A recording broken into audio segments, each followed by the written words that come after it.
ನಿಮ್ಮ favourite serials ಈಗ ಟಿವಿಗಿಂತ ಮುಂಚೆ ಸನ್ ನೆಕ್ಸ್ಟ್ ಆಪ್ ನಲ್ಲಿ ಜಾಲಿಯಾಗಿ ಎಲ್ಲರಿಗಿಂತ ಮುಂಚೆ ನೋಡಿ. ಈಗಲೇ ಸನ್ ನೆಕ್ಸ್ಟ್ ಆಪ್ ಡೌನ್ಲೋಡ್ ಮಾಡಿ ಮತ್ತು ಸಬ್ಸ್ಕ್ರೈಬ್ ಮಾಡ್ಕೊಳ್ಳಿ. ಅದೇ ಕೃಷ್ಣ ಪರಮಾತ್ಮ ಏನು ಮಾಡಕ್ಕಾಗದೆ ಸೈಲೆಂಟ್ ಆಗಿದಾರಲ್ಲ, ಯಾಕೆ ಅಂತ ತಿಳ್ಕೊಳ್ಳೋಣ ಅಂತ ಕಾಲ್ ಮಾಡಿದೆ. ಯಾಕೆ ನಿಮ್ ಕೈಯಲ್ಲಿ ಏನು ಮಾಡಕ್ ಆಗಲ್ಲ ಅಂತ ಸುಮ್ನಾಗ್ಬಿಟ್ರಾ? ಆಗಲ್ಲ ಅನ್ನೋ ಮಾತು ಈ ಕೃಷ್ಣನ್ ಭಗವದ್ಗೀತೆಲೇ ಇಲ್ವಲ್ಲ. ನಡೆ ಮುಂದೆ ನಡೆ ಮುಂದೆ ನುಗ್ಗಿ ನಡೆ ಮುಂದೆ, ಜಗ್ಗದೇನೆ ಕುಗ್ಗದೆ ಹಿಗ್ಗಿ ನಡೆ ಮುಂದೆ ಅನ್ನೋ ವಂಶದವ್ರು ನಾವು. ಹೌದಾ? ಹಾಗಾದ್ರೆ ಇಷ್ಟು ದಿನ ಯಾಕೆ ನುಗ್ದೆ ಸುಮ್ನಿದ್ದೀರಾ? ಯಾರು ಹೇಳಿದ್ದು ಮೇಡಮ್ ಅವರೇ ನುಗ್ಗಿಲ್ಲ ಅಂತ? ನಾನು ಅವಕಾಶ ಸಿಕ್ಕಾಗೆಲ್ಲ ಅವ್ರ ಮನೆಗೆ ನುಗ್ತಾನೆ ಇರ್ತೀನಿ, ಗಲಾಟೆ ಮಾಡ್ತಾನೆ ಇರ್ತೀನಿ.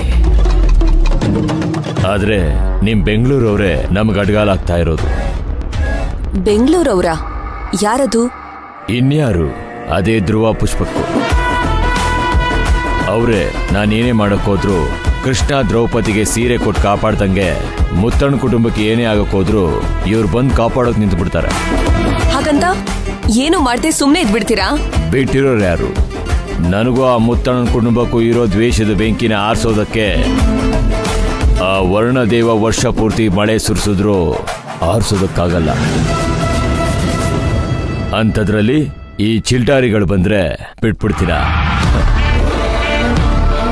ಅದ್ಯಾರೋ ಭಾರತದ ಮೇಲೆ 17 ಬಾರಿ ದಂಡೆದ್ ಬಂದ್ರಲ್ಲ, ನಾನು ಹಾಗೆ ದ್ವೇಷ ಸತ್ಸೋ ಗಂಟ ದಂಡೆದ್ ಬರ್ತಾನೆ ಇರ್ತೀನಿ. ಗೆಲುವು ಸಿಗೋ ಗಂಟ ಪ್ರಯತ್ನ ಪಡ್ತಾನೆ ಇರ್ತೀನಿ. ಅಂತ ಒಂದು ಅವಕಾಶ ಇವಾಗ ಸಿಕ್ಕಿದೆ. ಗೆಲುವು ಸಾಧಿಸ್ತೀಯಾ?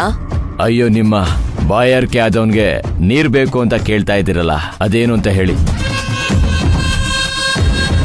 ಆ ಮುತ್ತಣ್ಣನ್ ಮಗ ಸಿದ್ದು ಓಡ್ ಹೋಗಿ ರೂಪಾನ ಹುಡುಗಿನ ಮದ್ವೆ ಆಗಿತ್ತಲ್ವಾ? ಅವನಿವಾಗ ಬೆಂಗಳೂರಲ್ಲ ಇದ್ದಾನೆ. ಓ ಹಂಗ? ಅಷ್ಟೇ ಅಲ್ಲ, ಅವರಿಬ್ರು ಮೈ